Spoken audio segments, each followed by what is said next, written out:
The judiciary is part of the federal government, isn't it? So if part of the whole can define the power of the whole, then what is the limit to the whole's power? Whatever it wants.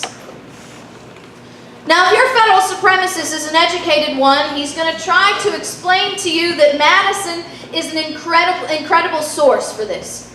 Because you see, he'll try to tell you that Madison is a flip-flopper, and you can read Madison's writings throughout his life, and one day he's for nullification, one day he's against nullification. And by the way, when he said this, it was clear that every other time when he said he was for nullification, now he's against nullification, so you can't listen. Here's the problem. How many of you ever heard of a principle that goes like this? Context is king. Okay? Every argument about Madison being opposed to nullification is created when you're taking Madison's statements out of context.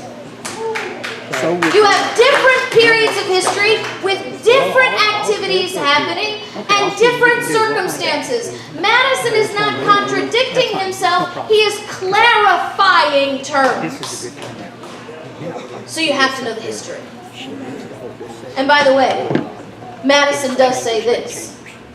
Besides this security, there is a great probability that such a declaration in the federal system would be enforced because who? The state legislators will jealously and closely watch the operations of this government. Why will the state legislators jealously and closely watch the operations of the federal government? Because the federal government is the servant, it is the creation, and the power is reserved to the states. Not only that, he says, and our state and local governments will be able to resist with more effect every assumption of power than any other power on earth can do. And I love this part. And the greatest opponent to a federal government admit the state legislators to be the sure guardians of the people's liberty. Your state and local government are supposed to be the greatest opponents to the federal government, not their best friends, co-workers, and on the same payroll. Look at what Jefferson says about the judiciary. The great object of my fear is the federal judiciary, that body like gravity ever acting with noiseless foot in unalarming advance, gaining ground step by step, and holding what it gains, is engulfing insidiously the special governments into the jaws of that which feeds them. And government will become as venal and oppressive as the government from which we separated. When your federal supremacist tries to tell you that the Supreme Court of the United States is the only arbiter of the Constitution, that the Supreme Court of the United States is the only one that can determine what is constitutional and what is not constitutional, ask them this. You mean this Supreme Court?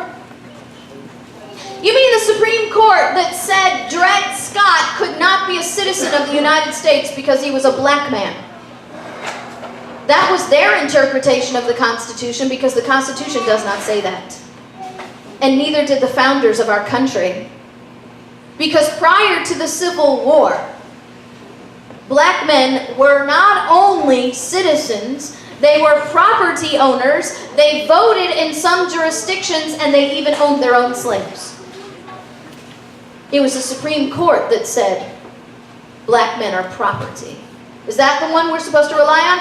Or maybe this Supreme Court that said it was lawful to take up and imprison every Japanese American, man, woman, and child, hold them in internment camps for 4 years without any due process whatsoever. We're talking about citizens here, not illegal aliens. We're talking about people who were citizens, and the Supreme Court says, no, it's constitutional to deprive them of all their liberty and their due process because we need to feel safe. Is that the Supreme Court we're supposed to trust? Well, Madison didn't think so either. Does the Supremacy Clause prohibit the states from nullifying? That's another thing that your federal supremacist is going to try to tell you. The Supremacy Clause says that federal law trumps state constitution and state law. No, it does not. To learn what the Supremacy Clause, how the Supremacy Clause works and what it means, we're going to go to Alexander Hamilton, Federalist Papers 78.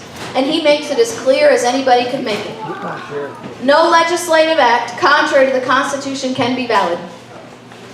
Does it get any simpler than that? He says, but if you allow legislative acts contrary to the Constitution to be valid, then you're going to establish that the deputy is greater than his principal. You know that's crazy. The federal government is greater than the states. The servant is above his master. The federal government is above the states. And if you keep going long enough, Hamilton says, you will find yourself in a situation where the representatives of the people find themselves to be superior to the people themselves. And then you'll find a federal government that not only does what their powers do not authorize, but even what they forbid. Healthcare is not authorized. And now they're doing it. Gun control is forbidden, and they're doing it. Why? Because we haven't taught the right things for a very long time. That was the training. Here's the